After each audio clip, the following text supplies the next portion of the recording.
Lieutenant Commander Jake "Shark" Morrison ran his pre-flight checks for the third time that morning, his gloved hands moving with practiced efficiency across the cockpit controls of his FA-18 Super Hornet.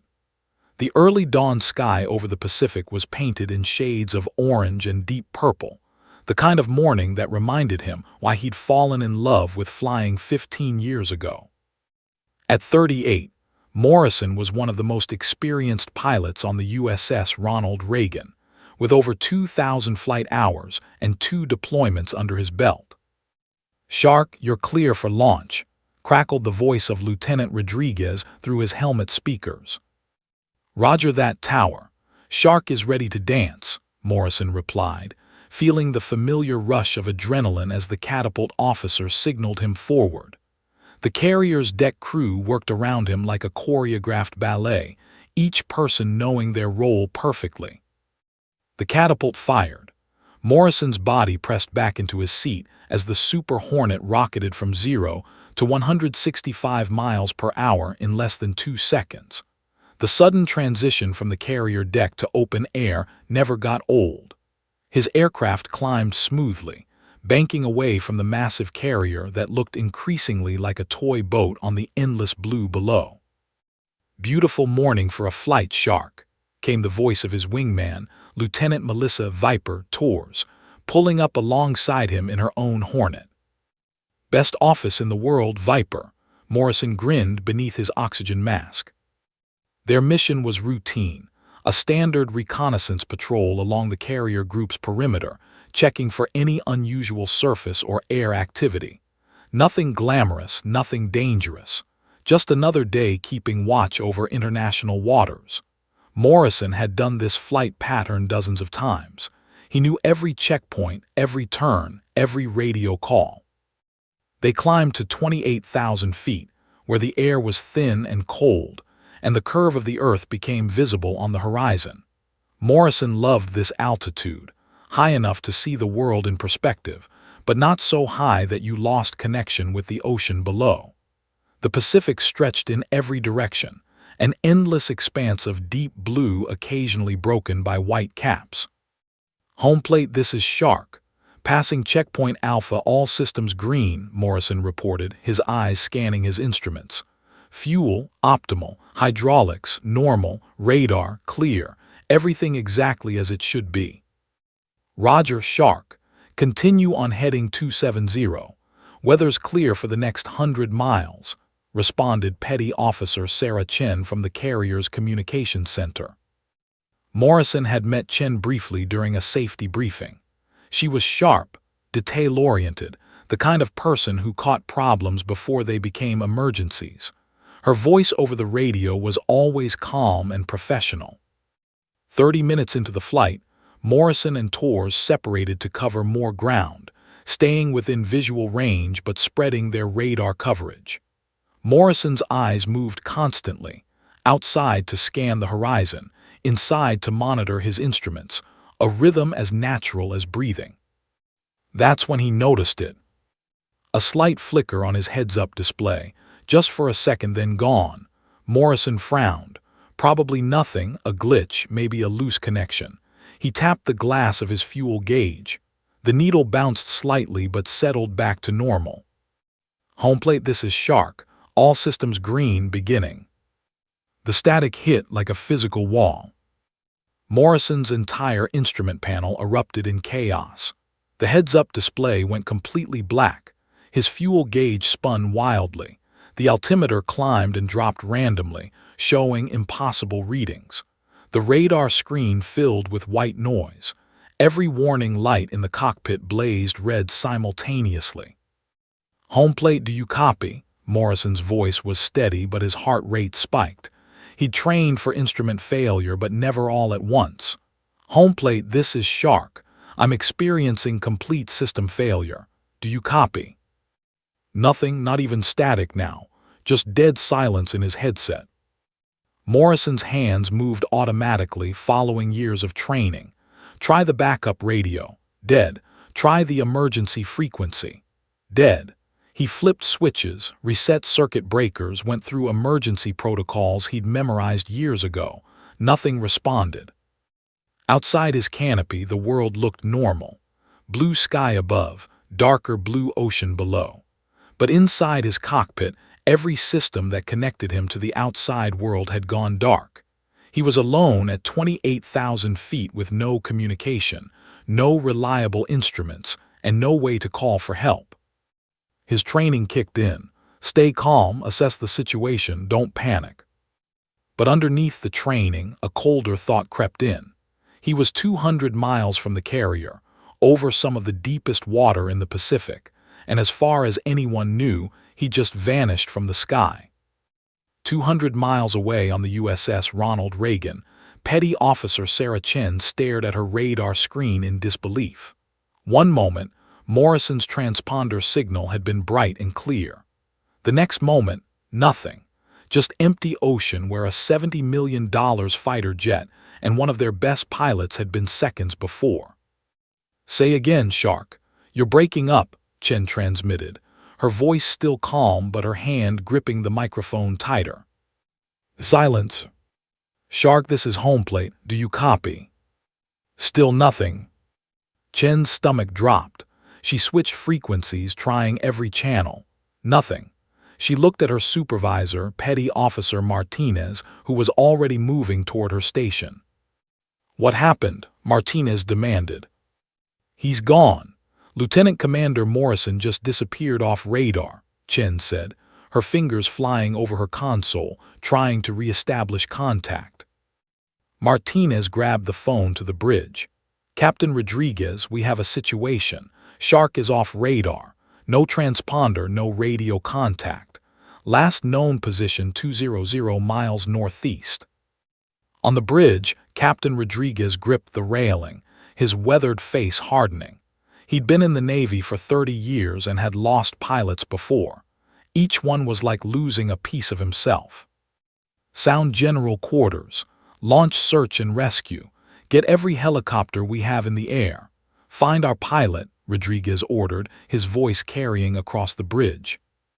Alarms began to wail throughout the carrier. Crew members ran to their stations. Helicopter crews sprinted to their aircraft. The entire massive ship transformed from routine operations to emergency rescue in under 3 minutes. But 200 miles away, Lieutenant Commander Jake Morrison was alone in the sky, his radio silent, his instruments lying to him, and the Pacific Ocean waiting far below. He had no way of knowing that help was already scrambling. And he had no way of knowing that in 30 minutes, an impossible voice would cut through the silence, calling his name. 30 minutes felt like 30 hours in the carrier's communication center. Petty Officer Sarah Chen had tried every frequency, every protocol, every trick she'd learned in 6 years of naval communications. Nothing. Lieutenant Commander Morrison remained silent, and with each passing minute, the knot in her stomach tightened. The communication center hummed with tense activity. 3 other specialists worked adjacent stations, coordinating with the search and rescue helicopters now racing toward Morrison's last known position.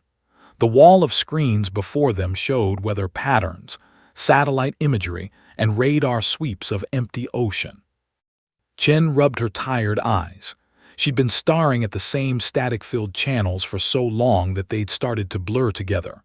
Her coffee had gone cold an hour ago, but she didn't dare leave her post. Somewhere out there, Shark was alone, possibly injured, possibly. No, she pushed that thought away. Morrison was one of the best. If anyone could handle an emergency, it was him. Her headset suddenly crackled. Chen sat up straight, her hand instinctively reaching for the volume control. The static cleared, replaced by something she'd never heard before on a military frequency, perfect, crystalline silence. Not the absence of signal, but the presence of something cutting through all interference. Then came the voice. "Navy pilot Shark." Chen's blood turned to ice. The voice was female, calm, measured, and completely impossible. It transmitted on Morrison's encrypted squadron channel, a frequency that required military-grade encryption keys that were changed daily. No civilian equipment could access it. No foreign military should be able to access it. Navy pilot Shark, do not adjust your heading. Help is coming. The transmission ended as abruptly as it began. The static returned, then faded back to normal background noise. Chen's hands trembled over her keyboard. Did anyone else hear that? She called out to the other specialists. Petty Officer Jackson spun in his chair. Hear what? The transmission, female voice on Shark's encrypted channel. Jackson shook his head. I didn't hear anything. What frequency? Chen pulled up her logs, her heart racing. There it was, a 15-second transmission spike on Morrison's channel, clear as day in the data. But if Jackson hadn't heard it on his headset. Lieutenant Martinez, Chen's voice cut through the controlled chaos. I need you to hear something. Martinez crossed to her station in 3 strides. Chen played back the recording. The woman's voice filled her headset again, that same unsettling calm. Navy pilot Shark, do not adjust your heading. Help is coming. Martinez's face went pale. Play it again. Chen did, then again, then a 4th time. Get Captain Rodriguez down here. Now, Martinez ordered, his voice tight.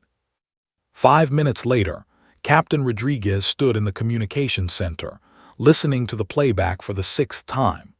His jaw was clenched so tight Chen could see the muscles working beneath his weathered skin. Analysis, Rodriguez demanded. Chen's fingers flew across her keyboard, pulling up everything she had. Sir, the transmission came through on a channel that requires rotating military encryption. The encryption key changes every 24 hours. There's no way a civilian should be able to access it. Could it be one of ours, someone on another ship trying to help? No, sir. I've checked. All our vessels are accounted for, and none report transmitting on this frequency. Besides, the voice doesn't match any personnel in our database. Rodriguez leaned closer to the screen. Where did it originate? Chen had been dreading this question. She pulled up the triangulation data. Sir, based on signal strength and direction, the transmission originated from coordinates in the middle of the ocean, Morrison's last known position. The room fell silent except for the hum of electronics and the distant sound of the carrier's engines. That's impossible, Rodriguez said quietly. There's nothing there. No ships, no land, nothing but 4,000 feet of water. I know, sir. Chen's voice was barely a whisper, but the data doesn't lie. Lieutenant Harris, the intelligence officer, pushed through the door, slightly out of breath. Captain, I heard we have a situation. Rodriguez gestured to Chen. Play it for him. Harris listened, his expression growing darker with each word. When it finished, he straightened. That's not possible, our encryption. I know what our encryption is supposed to prevent, Rodriguez cut him off. Obviously, someone found a way through it. The question is who and why. Harris moved to Chen's station, studying the data. Run a voice analysis. Check it against every database we have, friendly and hostile. I want to know if this voice belongs to anyone we know. Already running, sir, Chen said, pulling up the analysis software. The program chewed through the recording, breaking down pitch, cadence, accent patterns, stress markers. After 2 minutes, results began populating the screen. Chen's frown deepened. This is strange. Define strange, Rodriguez said.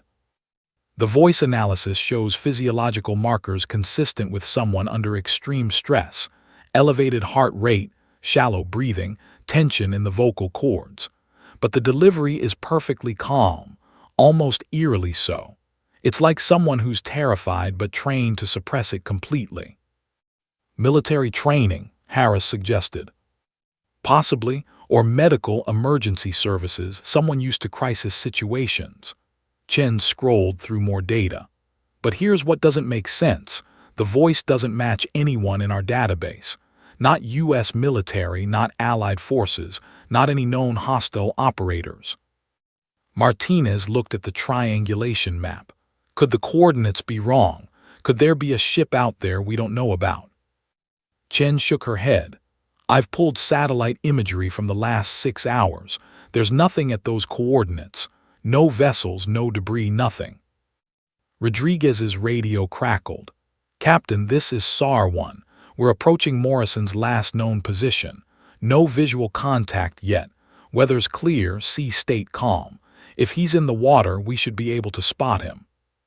Copy that, SAR-1. Keep searching, Rodriguez replied. He turned back to the communication team.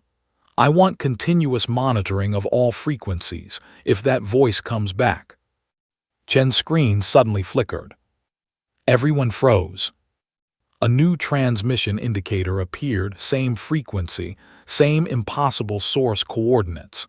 Chen's hand shot to her headset, turning up the volume. The speakers crackled to life. The same woman's voice, but different now, urgent, stripped of the earlier supernatural calm. He's alive. 13 minutes until critical fuel loss. You're looking in the wrong place. Where? Rodriguez barked at the screen, as if the mysterious woman could hear him. Where should we be looking?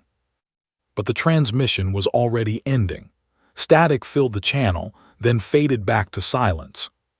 Chen's hands shook as she typed. Recording captured, running analysis now. 13 minutes, Harris said, checking his watch. If she's right about his fuel, Morrison needs to land in 13 minutes or he's ejecting over open water. Rodriguez grabbed the radio. All SAR units, increase search radius. We have intelligence suggesting the pilot is still airborne with critical fuel shortage. Expand pattern to. Sir, Chen interrupted, her voice tight. The second transmission. The triangulation is more precise this time. I have exact coordinates. She pulled up a map. A red dot pulsed in the middle of empty blue ocean. There's still nothing there, Martinez said, staring at the screen. Satellites show empty water. Then our satellites are wrong or something's blocking them, Rodriguez said grimly. He keyed his radio. SAR-1 new coordinates, proceed to, he read off Chen's data. Maximum speed, we have a possible contact. Chen stared at her screen, at the impossible coordinates, at the voice analysis that showed a woman who shouldn't exist using technology she shouldn't have, knowing things she couldn't possibly know. Who are you? She whispered to the silent radio. 200 miles away, in a cockpit filled with dying instruments and warning lights, Morrison heard nothing but his own breathing and the sound of his aircraft tearing through the sky. He had no idea that on the carrier, his shipmates had just heard a ghost speak his name. And he had no idea that in less than 4 minutes, that same impossible voice would fill his helmet, offering salvation, or leading him to his death. The SH-60 Seahawk helicopter cut through the Pacific air at maximum speed, its rotors beating a thunderous rhythm that drowned out everything else. Lieutenant Commander Frank "Bulldog" Patterson gripped the controls, his eyes scanning the endless blue below. In the 22 years he'd been flying search and rescue, he'd pulled 17 pilots from the ocean. He was determined to make Morrison number 18. SAR-1 approaching new coordinates, Patterson transmitted to the carrier. Still no visual contact. Beside him, rescue swimmer Petty Officer Marcus Webb leaned out the open door, binoculars pressed to his eyes. The ocean stretched beneath them, deceptively peaceful. No debris field, no emergency flares, no bright orange life raft bobbing in the waves. Nothing. There's got to be something, Webb muttered. Planes don't just vanish. But this one had. Patterson checked his instruments for the 100th time. GPS showed they were exactly at the coordinates Chen had transmitted, the spot where the mysterious voice had supposedly originated. The spot where logic said there should be a ship, or a plane, or something to explain the transmission. Instead, there was only water. SAR-1, this is home plate, Chen's voice crackled through Patterson's headset. Confirm you're at the designated coordinates. Affirmative, home plate. We're right on top of them, circling at 500 feet.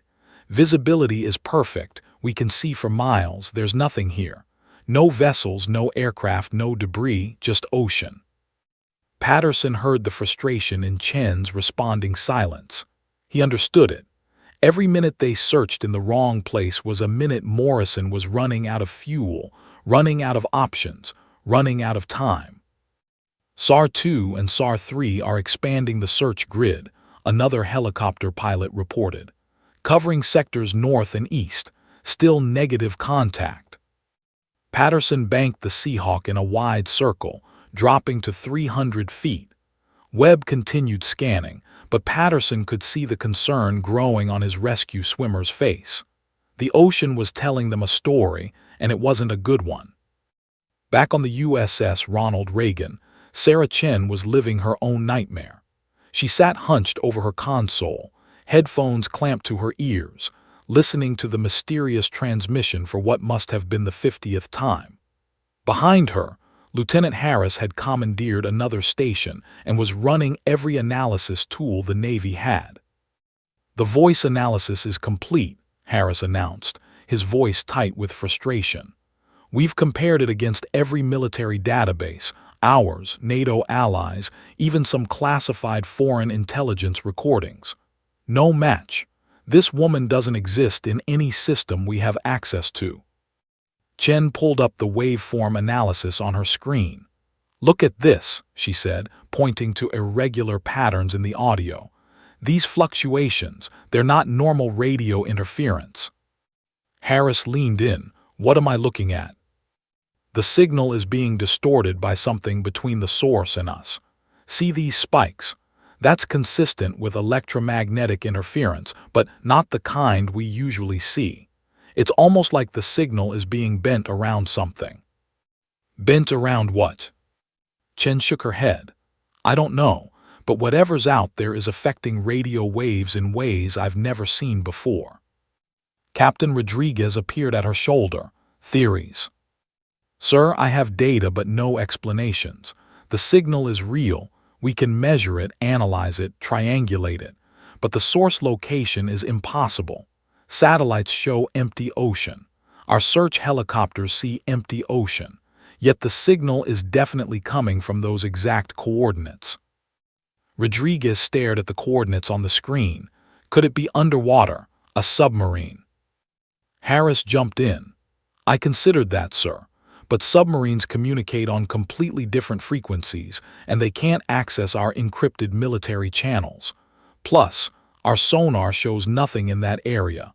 The ocean floor there is nearly 4,000 feet down. It's a deep trench. No submarine would be operating at that depth." "Then what the hell are we dealing with?" Rodriguez demanded. The question hung in the air, unanswered. Chen's fingers flew across her keyboard, pulling up more data. "Sir, I've been analyzing the exact wording of the transmissions. Navy pilot Shark, she used his call sign. That's classified information. Only people in his squadron should know it." "Could we have a security breach?" Rodriguez asked. "Possible but unlikely," Harris replied. "Call signs are changed regularly, and they're not stored in any database that could be easily hacked. Someone would need direct access to squadron records from the last 48 hours. Chen's screen suddenly lit up with new data. "Sir, I'm picking up unusual electromagnetic readings from the search area. They're faint, but they're there. Some kind of localized field that's interfering with our equipment." "Define unusual," Rodriguez said. Chen studied the readings, her frown deepening. "It's like, imagine a bubble of electromagnetic energy sitting on the ocean. Radio waves that enter it get distorted. Radar signals bounce off it strangely. It would explain why our satellites might not be showing us everything, why the signal appears to come from nowhere." "Natural phenomenon," Harris suggested. "Maybe. There are underwater volcanic vents in this region. They can release ionized particles that affect electromagnetic fields, but I've never seen readings quite like this." Martinez appeared with a printed satellite image. "Captain, I pulled historical satellite data from the last 72 hours. Look at this." He spread the image on the console. Chen leaned in, her eyes widening. In the satellite infrared imagery from 2 days ago, there was a faint thermal signature at the exact coordinates where the voice had originated, a signature that suggested heated water rising from below. That could be volcanic activity, Chen said. Could that explain our mystery signal? Rodriguez asked. Chen bit her lip. Volcanic vents can create electromagnetic interference, yes, but accessing our encrypted military channels, broadcasting coherent voice messages, that requires technology, not geology. Harris pulled up another screen. I've been researching civilian vessels that were in this region over the last week. There's one possibility, a research vessel registered out of San Diego. The Pacific Explorer, operated by UC San Diego Scripps Institution of Oceanography. It was scheduled to study underwater volcanic activity in this area. Do we have current location on this vessel? Rodriguez demanded. Negative, sir.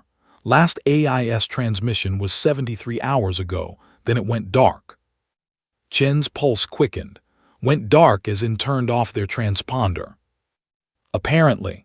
Not uncommon for research vessels when they're doing sensitive work, but the timing is suspicious. Rodriguez grabbed the radio.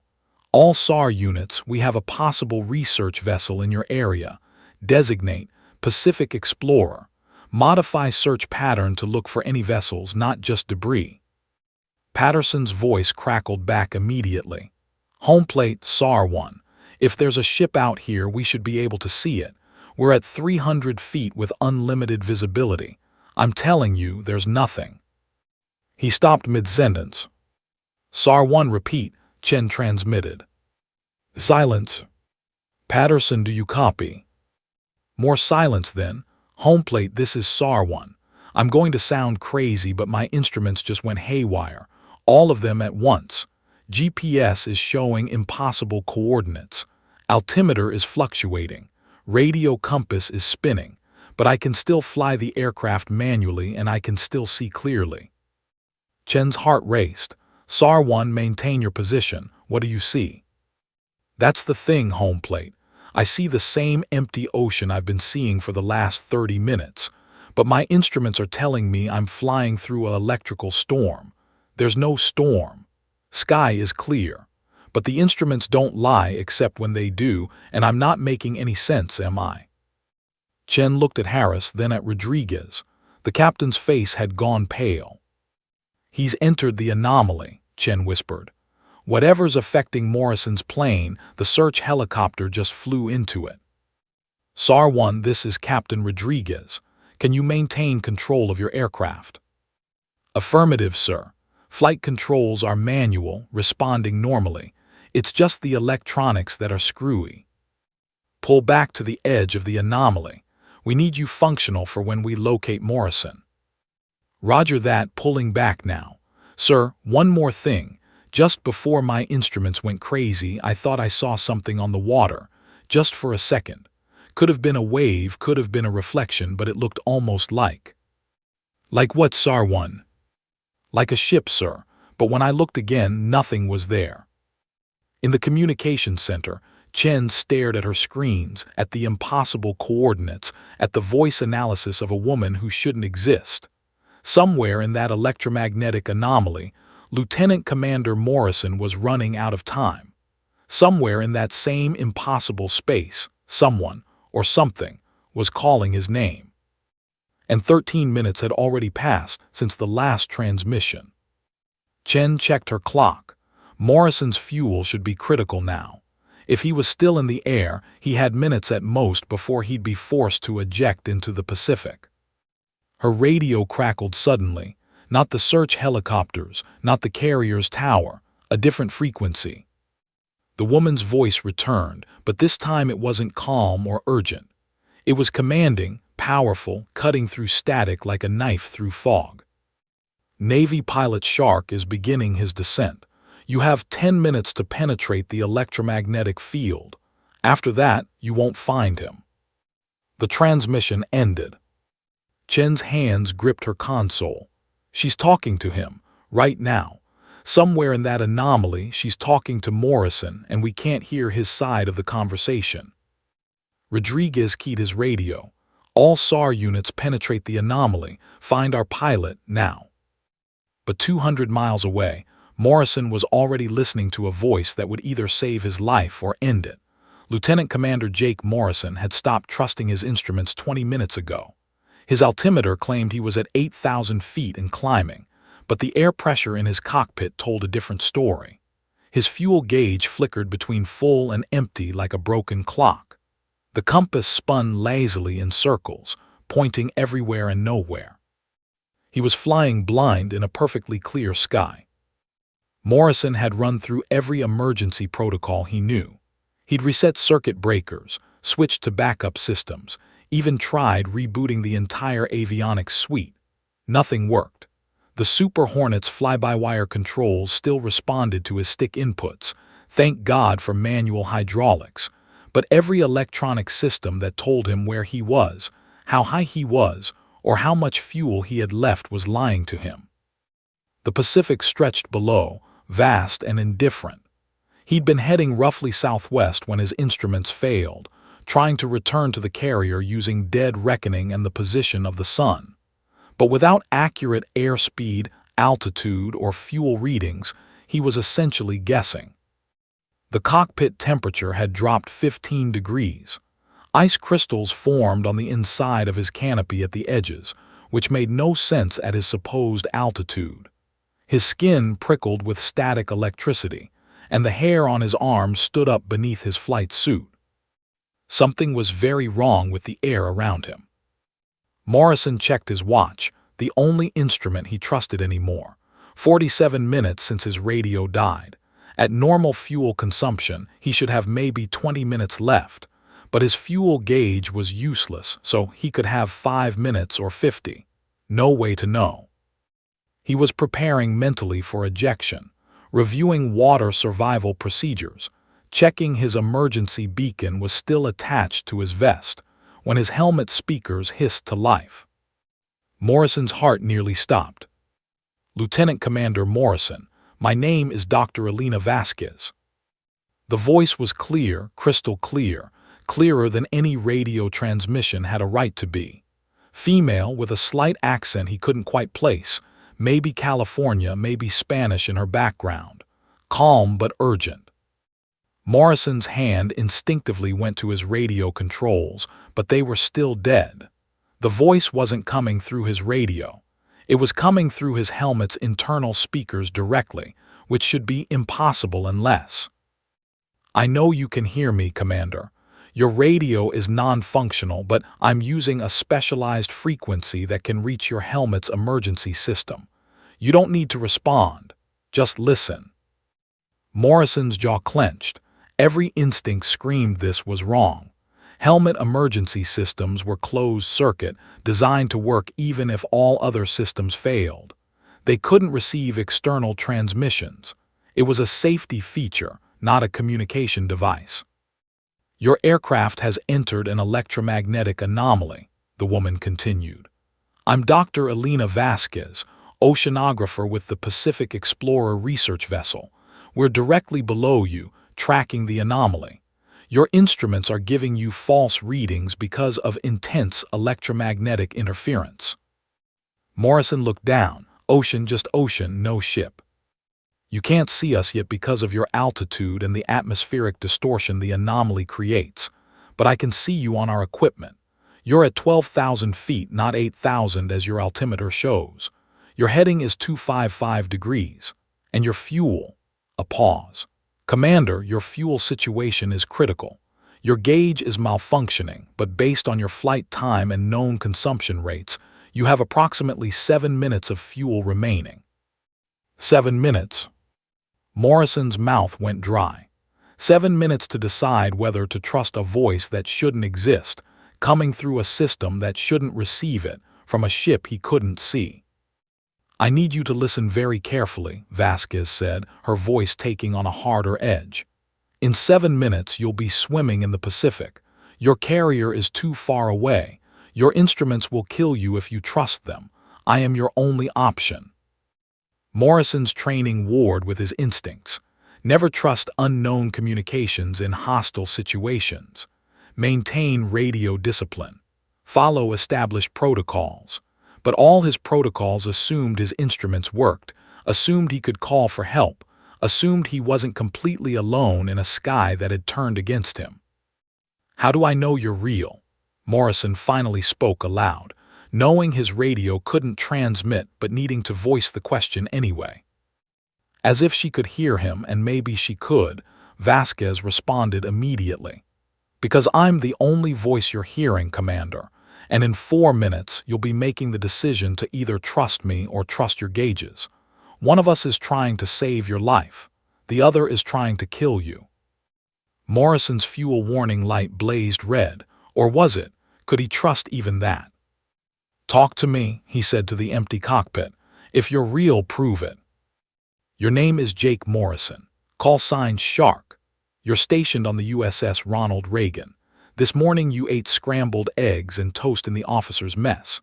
You flew out at 5:47 hours on a routine reconnaissance patrol with your wingman, Lieutenant Melissa Torres, call sign Viper. You separated from her 32 minutes ago. She's currently 70 miles northwest of your position, outside the anomaly, probably wondering why you vanished from her radar." Morrison's blood ran cold. That was all accurate, all of it. But that information could be obtained by anyone monitoring their communications if they could break military encryption. "Still not convinced?" Vasquez's voice held a hint of frustration. "Look at your left wing. You've got a maintenance panel that's slightly discolored from a hydraulic leak repair 3 weeks ago. Your crew chief's name is Martinez, and he's been complaining about requisition delays for replacement parts." Morrison looked. The panel was there, exactly as she described. That detail wouldn't be in any transmission. Someone would have to physically see his aircraft. "I'm tracking you with specialized imaging equipment that can see through the electromagnetic interference," Vasquez explained. "Equipment designed specifically to study these anomalies. Commander, we've been monitoring this electromagnetic field for 3 days. We know what it does to electronics. We know how it bends radio waves and disrupts navigation. And we know that right now, every instrument in your cockpit is useless except your eyes and your stick." Morrison's hands tightened on the flight controls. "What do you want me to do?" "First, kill your autopilot. Your computer is trying to correct for instrument errors that don't exist. It's fighting you, making micro-adjustments based on false data. Switch to full manual." Morrison hesitated only a second before flipping the autopilot switch. The control stick suddenly felt lighter in his hands, more responsive. "Good. Now your instruments say you're at 8,000 feet climbing. You're not. You're at 12,000 feet descending at roughly 200 feet per minute. The air pressure on your skin should tell you I'm right. It's cold up there, isn't it? Colder than 8,000 feet should be." She was right. The temperature, the pressure, it all matched higher altitude. "Bank 15 degrees starboard," Vasquez commanded. "Slowly. I'm going to guide you to a visual approach on my vessel." "I can't see any vessel," Morrison said, scanning the ocean below. "You will. The atmospheric distortion is clearing as you descend. Trust your eyes, not your instruments. Bank starboard now." Morrison pushed the stick right. The Hornet banked smoothly. Through breaks in what he'd thought was clear air, he suddenly noticed something, distortions, like heat shimmer on a summer road but in the sky. The anomaly was visible if you knew to look for it. "Descend to 10,000 feet. Rate of 500 feet per minute. Ignore what your altimeter tells you. I'll let you know when you're at altitude." Morrison pushed the stick forward. The nose dropped. Wind resistance increased. He was definitely descending, regardless of what his instruments claimed. "Commander, I need you to understand something," Vasquez said, her voice softer now. "Once you commit to this approach, you can't turn back. Your fuel won't allow it. You're either landing this aircraft on the water near my ship, or you're ejecting and hopping. We can fish you out before hypothermia sets in. Either way, you're coming down in the next few minutes." Morrison's training had covered water landings. They were dangerous, often fatal. The Super Hornet wasn't designed for it. The impact forces could kill him. The aircraft could cartwheel, break apart, sink in seconds. But ejection over open water had its own risks. Parachute malfunctions, drowning, injury on impact, sharks, exposure. At least if he stayed with the aircraft, he had some control. Through a break in the clouds below, Morrison glimpsed something. A white wake on dark blue water. A ship. Small, maybe 150 feet long, with what looked like unusual antenna arrays and equipment on deck. "I see you," Morrison breathed. "Then you see my deck lights," Vasquez replied. "I've arranged them in a cross pattern. That's your landing path. The vertical line points into our bow. You'll want to land parallel to that line, touching down just beyond where the lines intersect." Morrison stared at the tiny ship below. Landing a multi-million-dollar fighter jet on the ocean next to a research vessel, guided by a voice he'd met 4 minutes ago, based on instructions from equipment he'd never heard of. His fuel warning alarm screamed, real or false, no way to know. The ocean rushed closer. The ship's cross pattern of lights became clearer. He could see people on deck now, tiny figures watching his descent. "Commander," Vasquez said quietly, "I need you to commit. Are you landing this aircraft or are you punching out? Decide now." Morrison looked at his instruments one last time. The lying altimeter, the spinning compass, the useless fuel gauge. Then he looked at the ocean below, at the small ship with its cross of lights, at the wake that proved something real existed in this impossible situation. He'd trusted his instruments his entire career, but instruments could fail. Sometimes you had to trust the one voice cutting through the darkness. "I'm coming in," Morrison said. "Talk me through it." "Descend to 500 feet, reduce speed to 180 knots, and Commander." "Yeah." "Don't die. I've worked too hard to save you." Morrison pushed the throttle forward slightly, feeling the Super Hornet's engines respond. 500 feet. He was dropping into the anomaly's heart now, and the effect was disorienting. The air shimmered around him like heat waves, but it was cold, so cold that frost crept across his canopy in crystalline patterns. "Airspeed 180 knots, Vasquez's voice came through clearly, somehow cutting through interference that was scrambling every other electronic signal. "You're high and fast. Reduce throttle, increase descent rate to 800 feet per minute." Morrison complied, watching the ocean rush up to meet him. At this altitude, he could see the Pacific Explorer clearly now, a white research vessel bristling with equipment, antenna arrays, and what looked like makeshift lights arranged in the cross pattern Vasquez had described. The ship looked impossibly small, a toy boat on an endless blue table. "How are you tracking me?" Morrison asked, needing to understand. His pilot's mind couldn't let go of the technical impossibility of what was happening. "Ultra-low frequency sonar imaging combined with thermal tracking," Vasquez replied, her voice tight with concentration. "The electromagnetic field doesn't affect those frequencies. I can see your heat signature, your aircraft's size and position. It's like watching you on a very expensive, very experimental radar system that cost 3 years of research grants." Despite everything, Morrison almost smiled. "Expensive equipment you're using to save one dumb pilot." "You're not dumb, Commander. You're still flying, aren't you? Most pilots would have panicked and punched out by now. Descend to 300 feet, level out." Morrison pulled back on the stick, leveling the aircraft. At 300 feet, he was low enough to see details on the research vessel, people moving on deck, equipment being secured, a clear area near the stern where the lights formed their cross. The wake behind the ship was white and straight. They were maintaining steady speed, giving him a stable reference point. His fuel warning alarm had been screaming for 2 minutes straight. Morrison had learned to tune it out, but it was a constant reminder that time was measured in seconds now, not minutes. "Commander, we need to talk about the landing," Vasquez said. "The Pacific isn't calm today. We've got 3-foot swells. You're going to have to time your touchdown between wave peaks." "Fantastic," Morrison muttered, as if this wasn't hard enough. "I'm going to count down the swells for you. When I say commit, you put her down. The nose needs to stay up to prevent cartwheeling. You want the tail to hit first, let the fuselage settle, then the nose. Like a carrier landing but without the arrestor cables or the steel deck. Or any margin for error." "That too," Vasquez admitted. "But you've done hundreds of carrier landings. This is just a carrier made of water that doesn't stay still." Morrison lined up with the cross pattern, reducing his speed further. At 150 knots, the Hornet felt sluggish, on the edge of a stall. He needed enough speed to maintain control but slow enough to survive impact. It was a razor's edge. "Talk to me about your position," Vasquez said. "I need verbal confirmation of what I'm seeing." "Lined up with your lights.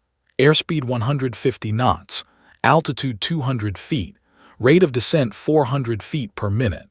Morrison's voice was steady, falling into the mechanical rhythm of approach callouts he'd done thousands of times. "Perfect. You're going to pass over my ship at 50 feet, then touch down approximately 200 yards beyond our stern. That gives you enough water to settle without hitting us if something goes wrong." "When something goes wrong," Morrison corrected. "Optimism, Commander. Reduce speed to 130 knots. You're coming in too fast." Morrison pulled the throttle back further. The Hornet shuddered slightly, warning him of approaching stall speed. Every instinct screamed this was wrong, too slow, too low, too dangerous. But his instruments were useless, and Vasquez was all he had. The ship was directly below him now. He could see faces looking up, 6, maybe 7 people on deck. A woman in a blue jacket stood at the stern, one hand raised, and Morrison knew instinctively that was Vasquez. She wasn't looking at instruments in some warm cabin. She was outside, exposed to the elements, watching him with her own eyes. "Speed 130, Morrison called. 50 feet over your deck." "Confirmed. You're lined up perfectly. In 10 seconds you'll be over open water. Start your flare." Morrison passed over the Pacific Explorer with yards to spare. The ship's antenna arrays flashed beneath him. Then he was past, over nothing but ocean and 3-foot swells that looked like mountains from 50 feet up. "Begin flare now, nose up, throttle to idle." Morrison pulled back on the stick, raising the Hornet's nose. The aircraft slowed, settling into the air like a bird coming to roost.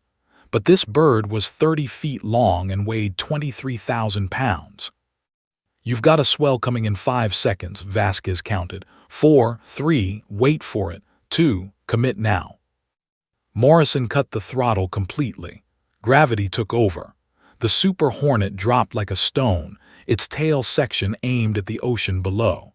He kept the nose high, fighting every instinct that screamed to level out to save the aircraft to abort. The tail hit first. The impact was catastrophic. Morrison's body slammed forward against his harness hard enough to knock the wind from his lungs.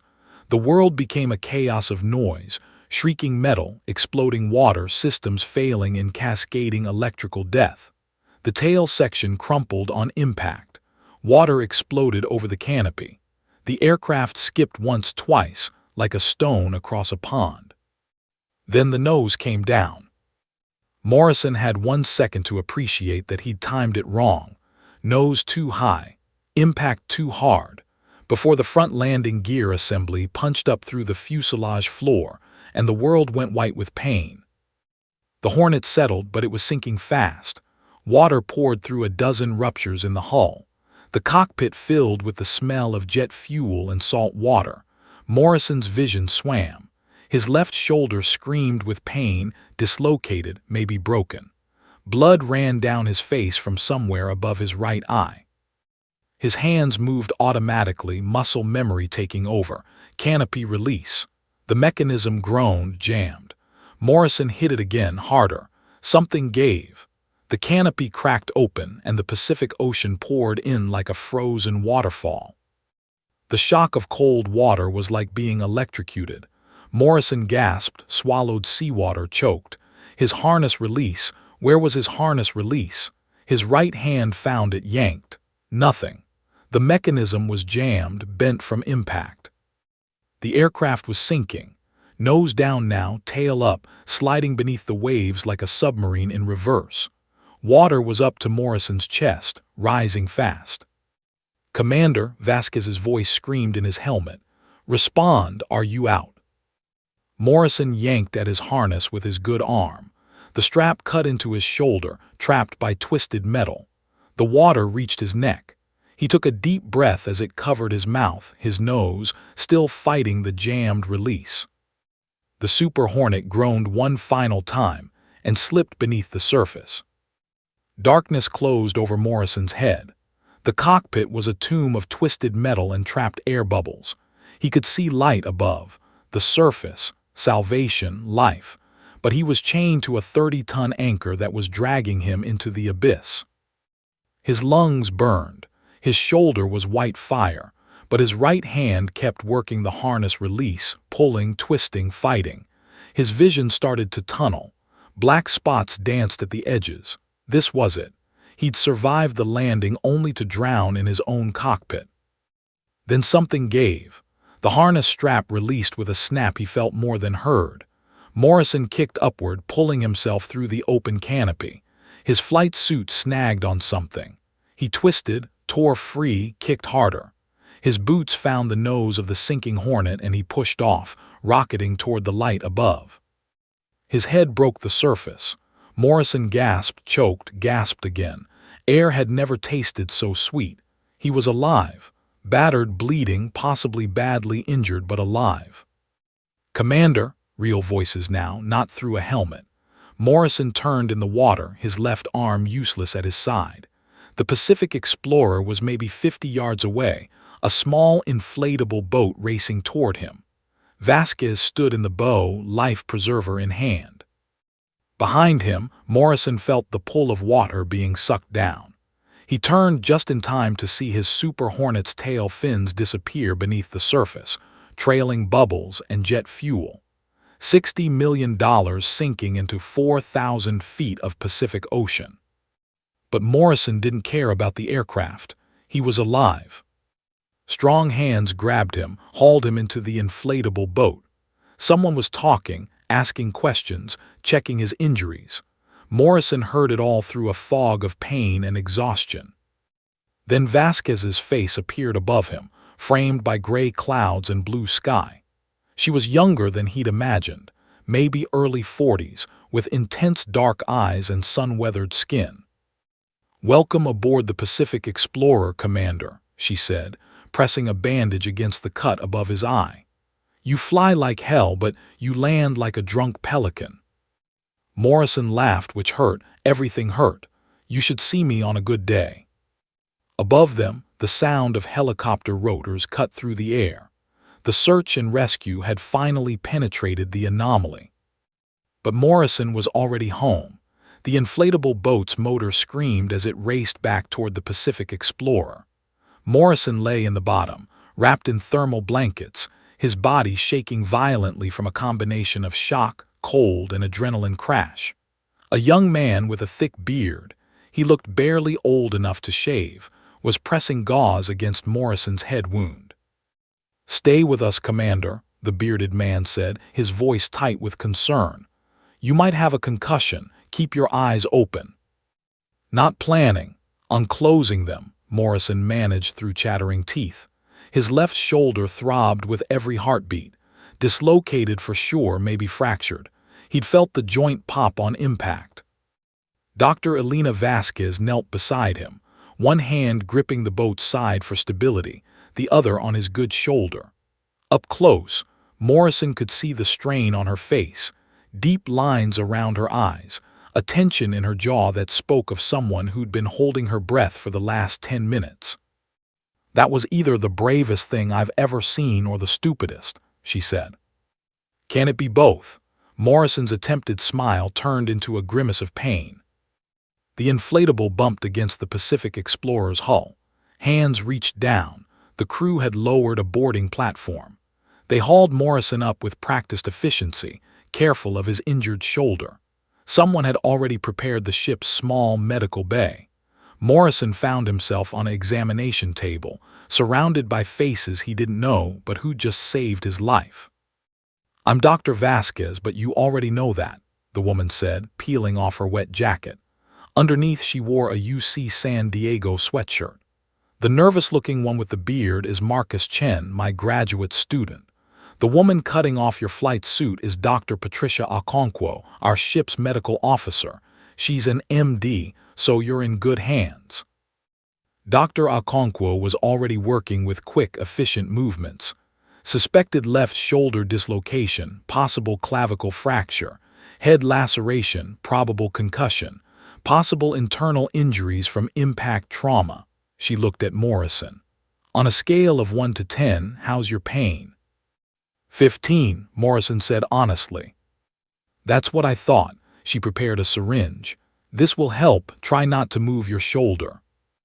The medication hit Morrison's system within seconds, dulling the worst of the pain to a manageable roar. His shaking began to subside. Dr. Okonkwo worked on his head wound while Vasquez stood nearby, watching with an intensity that made Morrison think she was still analyzing data, even though her instruments were elsewhere. "How did you know?" Morrison asked, his voice stronger now. "How did you know exactly where I was, how to reach me?" Vasquez pulled up a stool, sitting at eye level with him. 3 days ago, we detected unusual electromagnetic readings from this location. Underwater volcanic vent releasing superheated, mineral-rich water creates ionized particles that build up in the atmosphere. Combined with unique magnetic properties of the seafloor here, it generates a localized electromagnetic field. "In English, please," Morrison said. "A bubble of electromagnetic chaos sitting on the ocean," Marcus interjected enthusiastically. "Everything electronic inside it goes haywire. GPS, radio, radar, all useless. We got trapped in it ourselves on day 1. Lost all communication with the outside world." Vasquez nodded. "We've been stuck here, watching the anomaly grow stronger. I knew it was only a matter of time before an aircraft flew into it. So I modified our deep-sea communication array. It uses ultra-low frequencies that can penetrate the interference. When you entered the field, your transponder sent out a final burst before dying. We picked it up." "You were monitoring military frequencies?" Morrison asked. "I was monitoring everything," Vasquez said unapologetically. "When you're trapped in an electromagnetic dead zone, you get creative. I've spent the last 72 hours jury-rigging equipment that wasn't designed to do what I needed it to do. The helmet communication breakthrough happened this morning. I figured out how to access emergency backup systems." Dr. Okonkwo finished bandaging Morrison's head. "I need to set that shoulder. This is going to hurt." "Worse than the landing." "Different kind of hurt." She was right. Even with the pain medication, the reduction of his shoulder joint was excruciating. Morrison gritted his teeth, fighting the urge to scream. Dr. Okonkwo counted to 3 and pulled. Something popped back into place with a sound that made Marcus turn away. The relief was immediate, though the ache remained. "Sling for 6 weeks minimum," Dr. Okonkwo said, fashioning an immobilizer. "You'll need X-rays when you get back to the carrier, but I don't think anything's broken. You're lucky." "Lucky?" Morrison repeated, almost laughing. He just crash-landed a fighter jet in the Pacific Ocean guided by a voice he'd met 10 minutes before his aircraft sank. Lucky wasn't the word he'd have chosen. Alive, maybe. Blessed, possibly. Completely insane, definitely. The ship's radio crackled suddenly, normal radio, not the exotic frequencies Vasquez had used. "Pacific Explorer, this is Navy Search and Rescue 1. We have you on visual. 1 mile out. Do you have Lieutenant Commander Morrison?" Vasquez grabbed the microphone. "SAR 1, this is Pacific Explorer. We have your pilot. He's banged up but stable. Be advised you're approaching the edge of an electromagnetic anomaly. Your instruments may malfunction. Copy that, Pacific Explorer. We experienced interference earlier. Instruments are stable now. Permission to approach and retrieve our pilot. Morrison pushed himself to sitting, ignoring Dr. Okonkwo's protests. Through the porthole, he could see the Seahawk helicopter approaching, Patterson at the controls. His rescuers had finally found him, but they were 40 minutes too late. The real rescue had come from an oceanographer with modified equipment and more courage than sense. SAR-1, stand by, Vasquez said into the radio. She looked at Morrison. You're in no shape to be winched up to a helicopter. Dr. Okonkwo wants to monitor you for at least another hour. The Navy will want me back immediately, Morrison said, though part of him wanted to stay, to understand this impossible situation better. The Navy can wait 60 minutes. You've got a head injury. Rushing you into a helicopter extraction could make it worse. Vasquez's tone left no room for argument. Morrison found himself nodding. She was right. Besides, his body felt like it had been used as a punching bag. The thought of being hoisted 50 feet on a cable made his stomach turn. SAR-1, our medical officer recommends delaying extraction for 1 hour to monitor the patient's condition, Vasquez transmitted. Will you maintain position? There was a pause, then Captain Rodriguez's voice came through, transmitted from the helicopter. Commander Morrison, what's your status? Morrison took the microphone Vasquez offered. Captain, I'm alive thanks to the Pacific Explorer crew. Shoulder injury, head laceration, possible concussion. I concur with Dr. Okonkwo's recommendation to delay extraction. Another pause. Morrison could imagine the debate happening on the carrier's bridge. Finally, Rodriguez responded. Copy that, Commander. SAR-1 will maintain observation position. Pacific Explorer, the USS Ronald Reagan thanks you for the rescue of our pilot. We'll be conducting a full investigation of the electromagnetic anomaly you reported. We have 3 days of data we'd be happy to share, Captain, Vasquez said. We'll send a team, stand by. The radio clicked off. Vasquez set down the microphone and looked at Morrison with an expression somewhere between relief and exhaustion. You know what the worst part was? What? Watching you hit the water, seeing your aircraft sink and not knowing if you'd gotten out. Those 30 seconds before you surfaced. She trailed off, shaking her head. Morrison understood. She'd guided him down, saved his life from a distance, but in that final moment, she'd been as helpless as anyone watching a disaster unfold. I got stuck on my harness, thought I was done for. But you weren't. Vasquez managed a tired smile. You fought your way out. I'm beginning to think Navy pilots are harder to kill than the Admiral's claim. Marcus appeared with coffee, real coffee, hot and strong. Morrison accepted it gratefully with his good hand.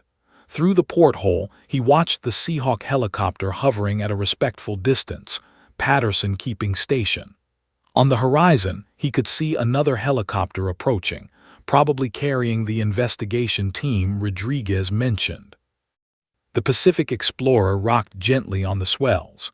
Morrison's Super Hornet was gone, somewhere at the bottom of the ocean, but he was alive, drinking coffee on a research vessel with the woman who'd talked him through the impossible. Dr. Vasquez, Morrison said quietly, thank you for everything, for the risk you took, the equipment you modified, for being exactly where I needed you to be. She met his eyes. Call me Alina, and you're welcome, Jake, though next time you decide to fall out of the sky, maybe pick somewhere with better cell phone reception.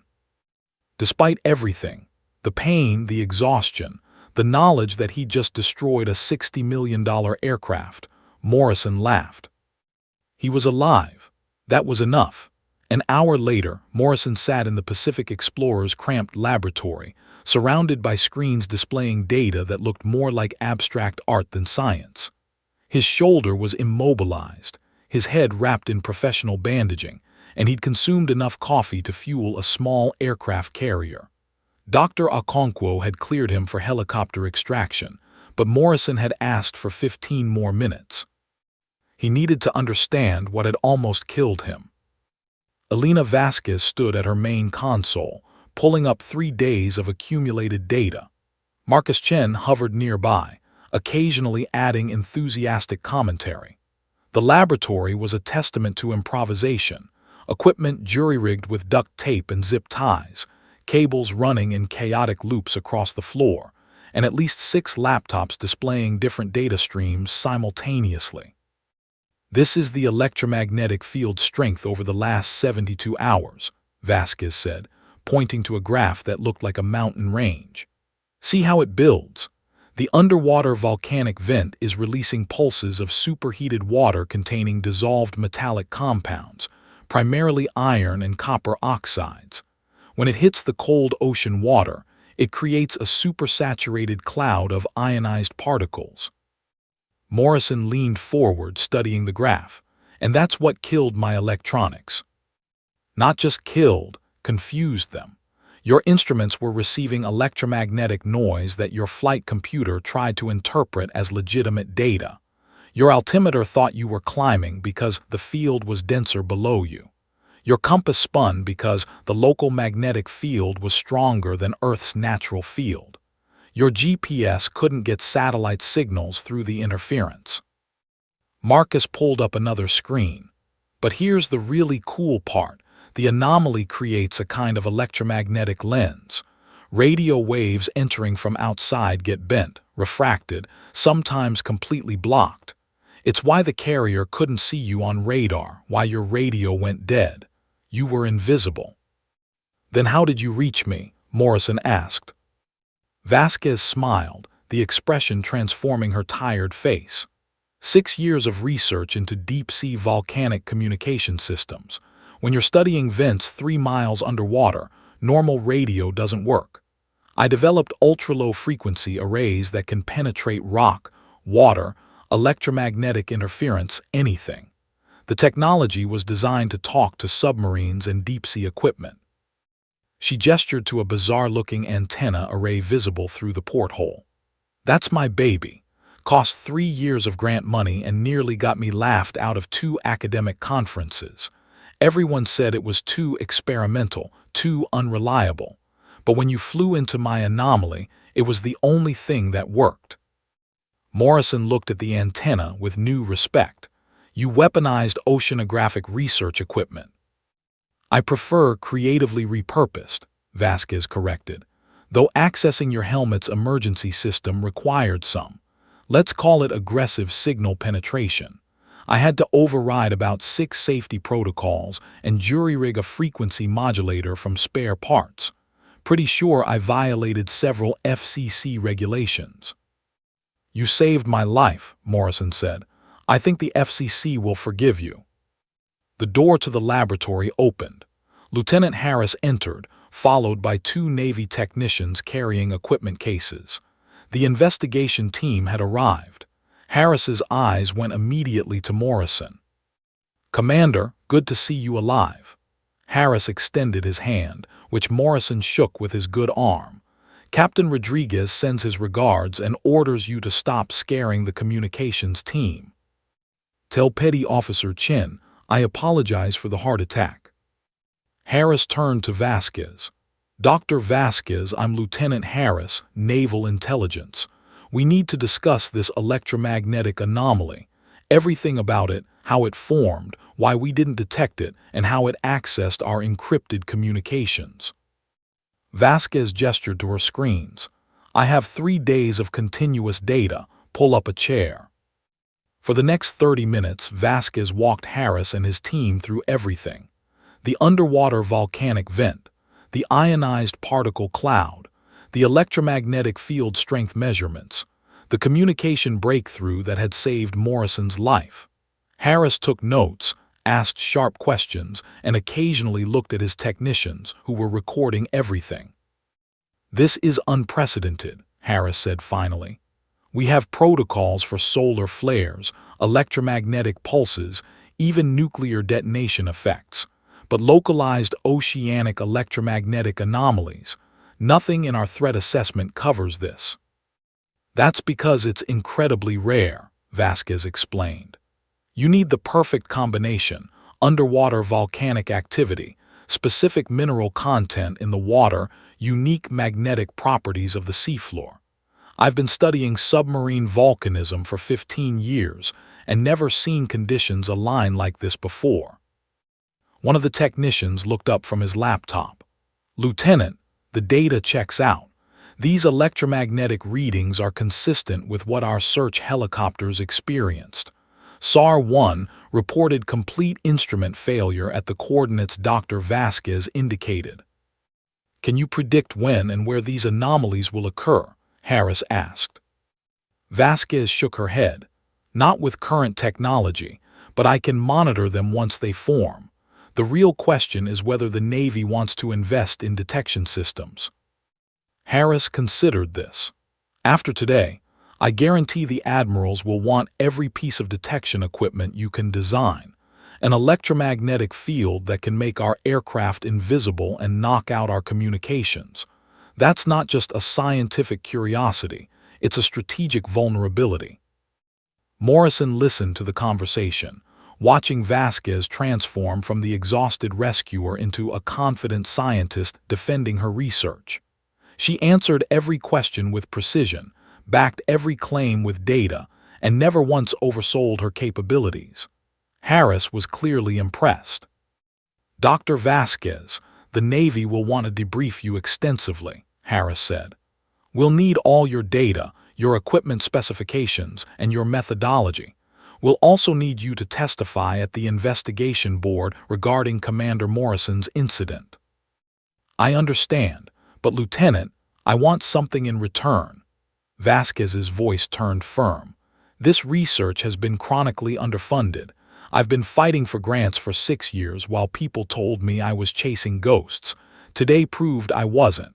I want the Navy to seriously consider funding further electromagnetic anomaly research." Harris almost smiled.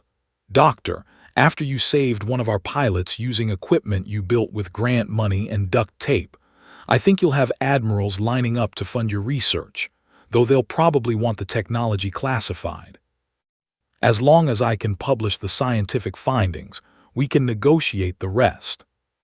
Morrison caught Harris's eye. "Lieutenant, put me on record.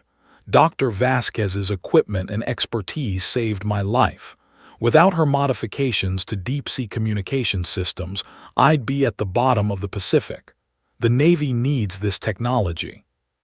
"Noted, Commander, your testimony will carry weight." Harris closed his laptop. "Dr. Vasquez, expect a visit from DARPA within the week. They're going to love this."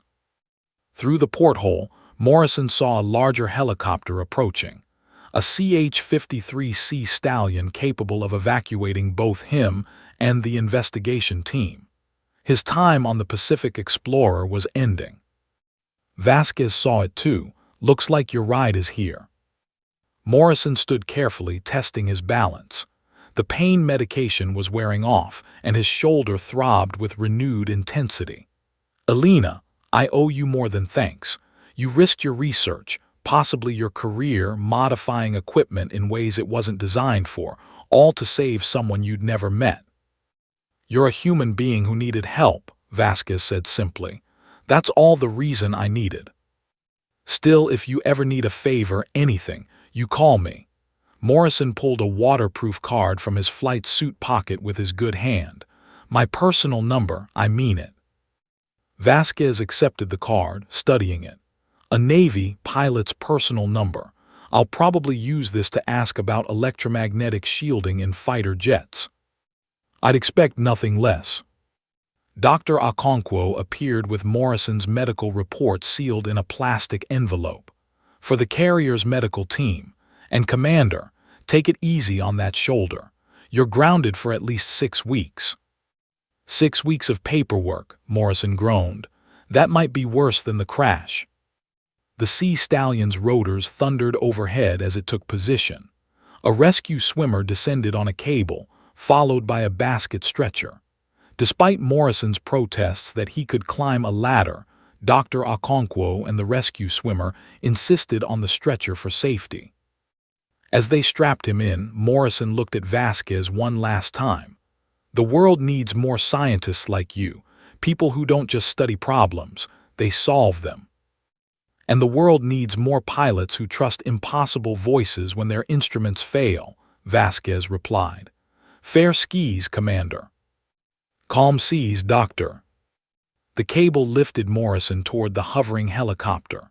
Below, the Pacific Explorer grew smaller, Vasquez a tiny figure on the deck waving up at him. Morrison watched until the ship disappeared from view, swallowed by the vast Pacific. But he knew he'd see her again.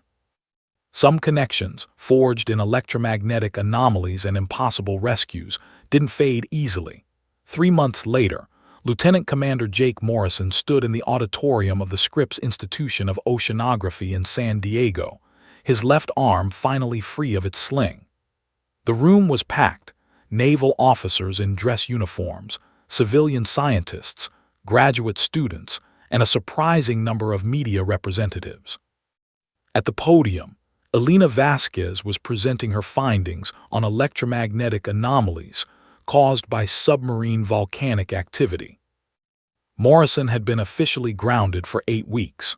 The Navy's investigation board had spent 6 days reviewing every detail of his incident: the instrument failure, the mysterious communications, the emergency water landing, and the loss of a $60 million Super Hornet. Morrison had testified for 11 hours, walking them through every decision, every second of that impossible flight. The board's conclusion had been unanimous: no pilot error, equipment failure due to unprecedented natural phenomena, commendation for emergency landing procedures under extreme conditions, and a recommendation that all naval aviators receive training on electromagnetic anomaly recognition and response. Morrison's shoulder had healed cleanly. Dr. Okonkwo's field diagnosis had been accurate, dislocated but not fractured. 6 weeks of physical therapy and he was cleared to fly again. His first flight back had been bittersweet. The cockpit felt different now. He trusted his instruments, but he'd learned they could lie. That knowledge changed everything.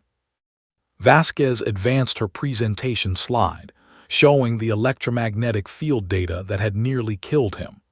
"The anomaly persisted for 5 days before dissipating," she explained to the audience.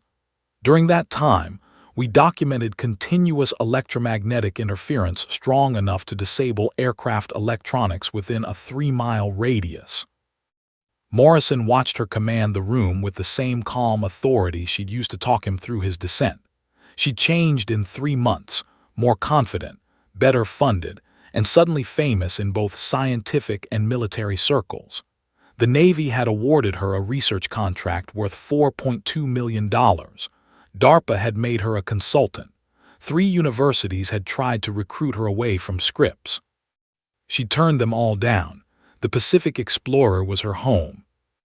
The modified ultra-low-frequency communication array proved effective at penetrating the electromagnetic interference, Vasquez continued. "We successfully established communication with Lieutenant Commander Morrison when all conventional systems had failed. This technology has applications beyond anomaly rescue, submarine communication, deep-sea research, emergency response in electromagnetically hostile environments." Admiral Keating, seated in the front row, nodded approvingly. Morrison had met with Keating twice since the incident. The Admiral had been blunt. "You survived because a civilian scientist was better prepared than the United States Navy. That's unacceptable. We're fixing it." The fix had been comprehensive. The Navy had established the Electromagnetic Anomaly Detection and Response Program, with Vasquez as lead scientific consultant. They deployed monitoring buoys across the Pacific, equipped with her detection technology. 3 research vessels were being retrofitted with her communication arrays. A new training program for pilots covered recognition of instrument failure patterns consistent with electromagnetic interference. Morrison had helped design that training program. He'd spent hours with instructors, walking them through exactly what he'd experienced: The simultaneous failure, the contradictory readings, the static electricity, the temperature drop. Trust your body over your instruments, he told classes of wide-eyed pilots. Your skin knows the temperature. Your inner ear knows your orientation. If everything electronic is screaming one thing and your body is telling you another, consider the possibility that nature is lying to your machines. Vasquez finished her presentation to enthusiastic applause.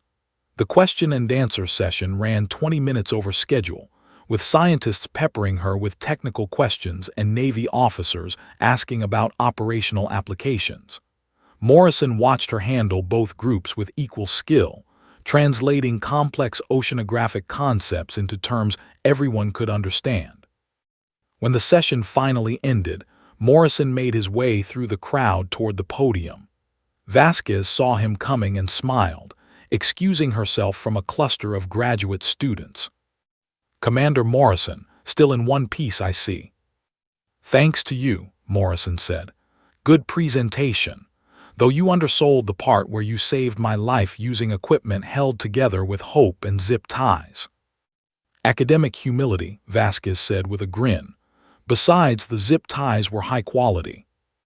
They walked together toward the reception area, where coffee and refreshments had been laid out. Morrison noticed Admiral Keating approaching, along with a woman Morrison recognized from the news, Dr. Sarah Chen, director of the National Science Foundation. "Dr. Vasquez, Commander Morrison," Keating said. "Dr. Chen wanted to meet you both." Handshakes were exchanged. Dr. Chen looked between them with interest. "I've read all the reports, but I wanted to hear it from you directly. Dr. Vasquez, you modified research equipment in real time to penetrate military-grade communications." "The emergency system wasn't actually military-grade," Vasquez explained. "It was a backup channel designed for exactly this kind of situation, when all other systems fail. I just found a way to access it." "With equipment you designed for talking to submarines," Chen said admiringly. "The NSF is very interested in your work. We'd like to fund a comprehensive study of oceanic electromagnetic phenomena." Vasquez's eyes lit up. Morrison had learned that look meant someone was about to get a detailed explanation, whether they wanted one or not. Admiral Keating turned to Morrison. "Commander, your return-to-flight evaluation is next week. How's the shoulder?" "100%, sir. Ready to get back in the cockpit." "Good, because we're assigning you as military liaison to Dr. Vasquez's research program. You'll be working together on protocol development." Morrison looked at Vasquez, who seemed equally surprised. "Together?" "You understand her technology. She understands your operational needs. It's a logical partnership." Keating's expression suggested this wasn't a request. "Besides, you owe her a Super Hornet. Might as well work off the debt." After the Admiral and Dr. Chen moved on, Morrison and Vasquez stood together, processing the news. "Working together," Vasquez said thoughtfully, "that could be interesting." "Or disastrous," Morrison countered. "You're a scientist who takes risks. I'm a pilot who's supposed to follow regulations." "You trusted a mysterious voice and crash-landed a fighter jet in the ocean. I think you're more flexible than you admit." Morrison couldn't argue with that. They moved to a quieter corner of the reception, away from the crowds. Through the windows, Morrison could see the Pacific Ocean stretching to the horizon, the same ocean that had nearly killed him, the same ocean that had brought them together. "Thank you again," Morrison said quietly. "Not just for saving my life, but for proving that sometimes the impossible is just science we haven't figured out yet." Vasquez smiled.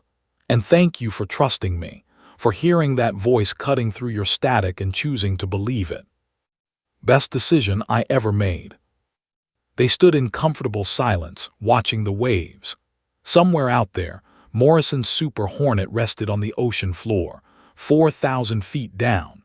But he was here, alive, starting a new chapter that combined his flying expertise with Vasquez's groundbreaking research. The electromagnetic anomaly had changed everything. It had revealed vulnerabilities in naval aviation. It had validated years of Vasquez's underappreciated research. It had created new protocols, new technology, new partnerships. But most importantly, it had proven that when systems fail and darkness closes in, sometimes salvation comes from the most unexpected source. A voice cutting through the silence, calm and certain, calling your name when you need it most. Morrison raised his coffee cup in a quiet toast to electromagnetic anomalies and the scientists who study them. Vasquez clinked her cup against his, to pilots who trust their instincts and land the impossible. Outside, the Pacific rolled on, vast and mysterious, holding secrets that science was only beginning to understand. And somewhere in that endless blue, two people who'd met in an impossible moment prepared to explore those mysteries together. The radio had fallen silent over the ocean, but the voice that had cut through, calling Navy pilot Shark, had changed two lives forever.